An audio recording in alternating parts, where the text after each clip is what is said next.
मान्य सदस्य आशिका तामाङ 2 मिनेटभित्र आफ्नो भनाइ राख्नुहोला। सम्मानीय सभामुख महोदय, आज म अन्य विषयमा नभई नेपालको सीमा सुरक्षा सम्बन्धी गम्भीर विषयमा सदनको ध्यान आकर्षण गराउन चाहन्छु।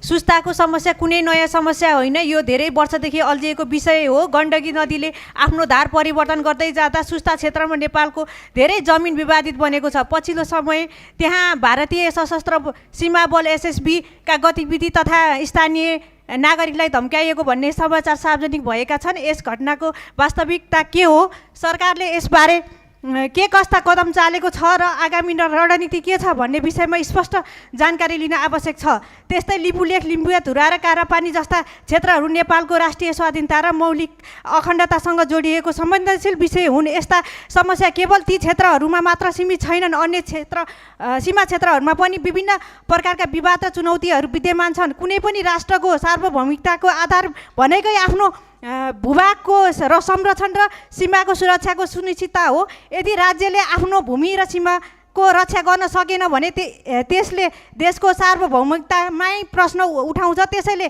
नेपाल सरकारले सीमा सम्बन्धित सबै विषयको सचेत तथ्य छानबिन गरी आवश्यक कूटनीतिक पहल गरी अघि बढाओस् भन्ने मेरो आग्रह छ। आवश्यक परे दुई देशको सहमतिमा सीमावर्ती क्षेत्रमा वाल लगाउनु परे वाल, नत्र भने काडे तारबार भन्ने पनि लगाइयोस् भन्न चाहन्छु। धन्यवाद।